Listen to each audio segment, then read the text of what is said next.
Yeah, I just wanted to finish off with this other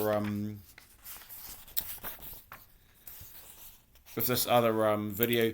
I was just continuing to say, there's actually a lot of evidence now from other experts and from I can give you a couple of names, two or three names that run off my mind that have done their research behind psychiatric medications. You guys can YouTube search these online or just Google search it. Peter Brigham. If you want to know his surname, I'll just spell out his surname. It's Brigham. It's Breggin. He's I'm not sure if he's still alive on this planet, but he's a man who's done a lot of lawsuits in America regarding these psychiatric drugs and what they do to people's lives is just horrendous and alarming. Joanna Moncrief. If you want to know her last name, Joanna Moncrief, it's Moncrief. So it's two F's. The other one is Peter Whitaker. Whitaker is Whitaker. I'm just giving you guys the surnames if you guys want to want them spelt out. It's just more evidence in our time today. What medications? Look, again, I keep repeating myself on my videos, but I say this with intentionally. I do not judge anybody. I don't judge any person or system, wherever that be in your own country. Sorry, guys, I've got eye floaters in my eyes. I don't judge any group. I'm not judging any person who takes medications for daily usage. That's not for me to do. But my concerns is just more of the psychiatric medications itself and what it's actually doing in our society, and what the alarming evidence that many GPs and many doctors are not fully aware of when they give these drugs to people. If you guys do not have proper monitoring systems, if you don't have like a support group, if you don't have a caregiver that comes into to your house and actually talks about if you or your loved one should be taking that kind of medication for a long time, proper. If you guys don't have proper if it's like a daycare nurse or support group or support person to come into your house and just monitor your drugs every so often and see if there needs changes done. If you guys don't have those kind of support groups there, then unfortunately the same dosage that you get given from the doctors or the same drug, whatever the drug that you get, can make your life a lot worse. When you've been affected by, if it's a family situation, or if it's been through just a lack of communication with the doctors, or a lack of direction with your loved ones, medications, what have you. I think I believe that any medication, if it's not being properly monitored, and if you don't have if a family member is not allowed to go into your doctor's appointments and actually have a good talk about things, then I think unfortunately it can make your families or your loved ones' lives much more worse as the years have gone by. And I'm sorry to say this, everyone, I'm not judging anyone. If anyone, doesn't matter where you are around the world, if you guys don't have proper monitoring systems in your own households that talk about medications, or if anyone is not if you any of you people don't have proper support groups that monitor the drugs or the dosage every year, every week, then I believe that I believe that some of the medications can make lives worse, if they're not being properly seen to, by other family members or support groups.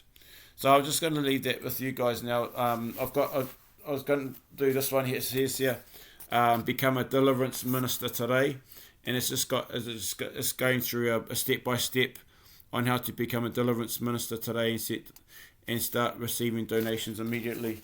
But I might just leave this. I might leave that one out. I mean, if you guys want to do, if you guys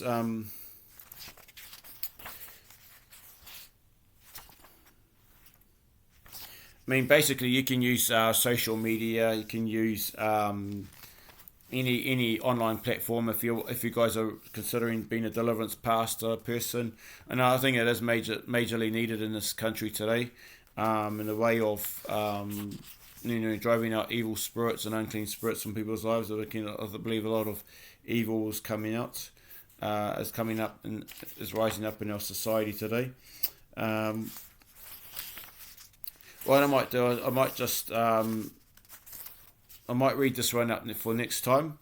This is basically is becoming how you can be a deliverance minister. Setting up your own YouTube channel or web page, just to receive donations. It's easier done in this day and age, where you can just go online and set up your own Patreon. Whatever is your calling from God, and I believe it is a ministry in itself that Christians need to start doing more often than not. I'm sorry to say this, but it is a major calling that's I believe a lot of people in society have probably got bondage in their life. I say this on my channel. I had a young teenager on Sunday, the Sunday gone. He said, he was asking about his Bible, and he was saying, I just want to leave my Bible here because I didn't know how to read it. He was explaining that his family was under a lot of demonic activity. He was explaining that a couple of his brothers were, he'd seen a real demonic side to an evil side to his brother's life, or brother's life. Sorry. What I did is just prayed for him.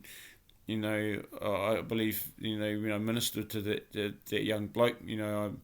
I just pray. I hope and pray that means we're going to be that he can be a witness for his family. And I see basically towards the end of my prayer, I prayed to him. I said, look.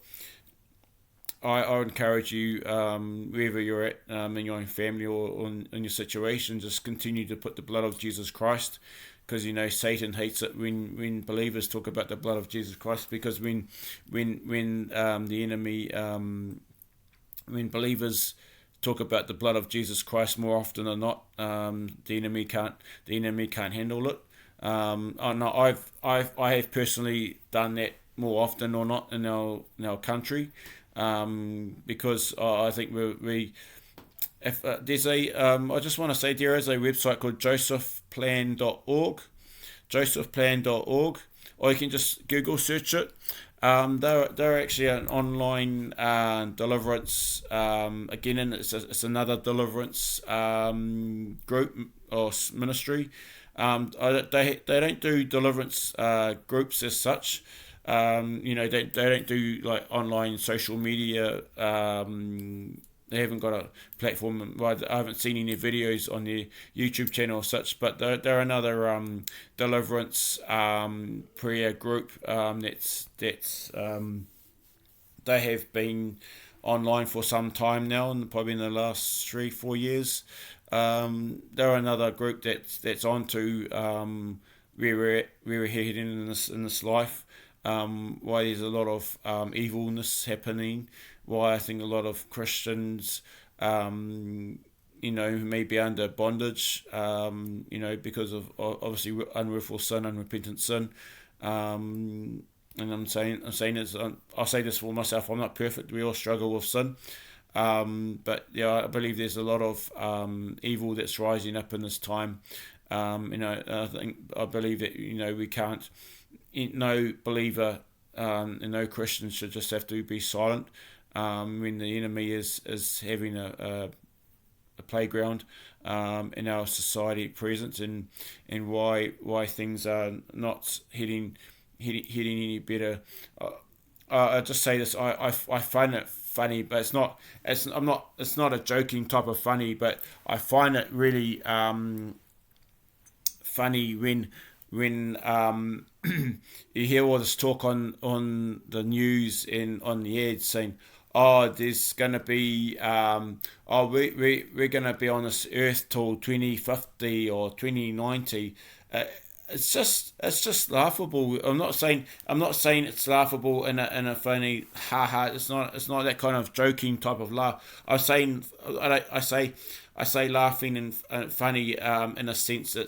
It's the wording. It's the wording on what you see on the news and what you see on these ads about, by 2050 or 2090 we're going to be doing A, B, C, and D. I really find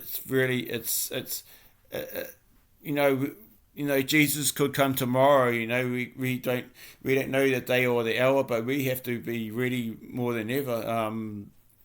Whether that today, tomorrow, God, Christ could come back at any moment, at any stage. This is not our planet. God has given us sovereignty over His planet to do His will. But to say that this earth is totally ours, it's not. No, you read in Psalm 24 verse 1 says the earth and everything in it belongs to Him. Who's the Him? It's Jesus Christ. It's all His. It's His planet. Yes, we are vessels to do of good pleasure and to do God's will in this life, and that's what God has called us to be His vessel, to be His light, to be His to show the others about Jesus Christ and this evil fallen generation.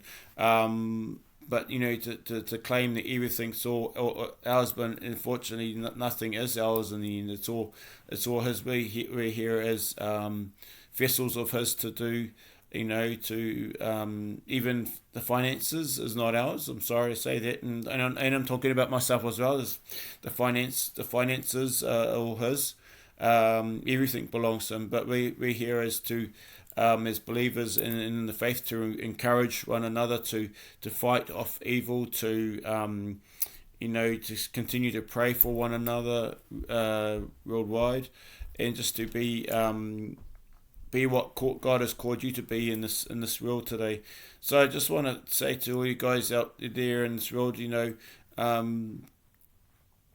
continue in the faith. I know whether you guys are in conflict around the world, I'm sorry where you guys are at present. My heart goes to all you guys out in Israel, and to those other nations out there are going through such hatred, such conflict, such pain and suffering. And the Lord never promised us that this life is going to be what it is. And we have to endure these times.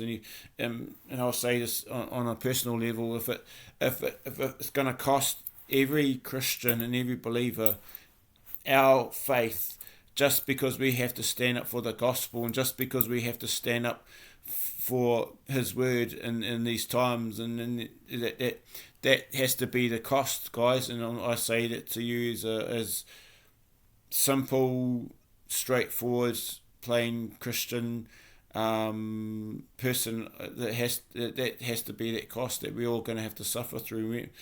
One day or another, we're all going to die, and that's the cost of being a Christian in this life, for standing up for the gospel.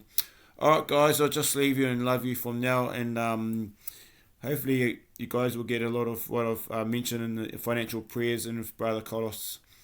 All right, guys, catch you later. I'll see you next time soon. Bye.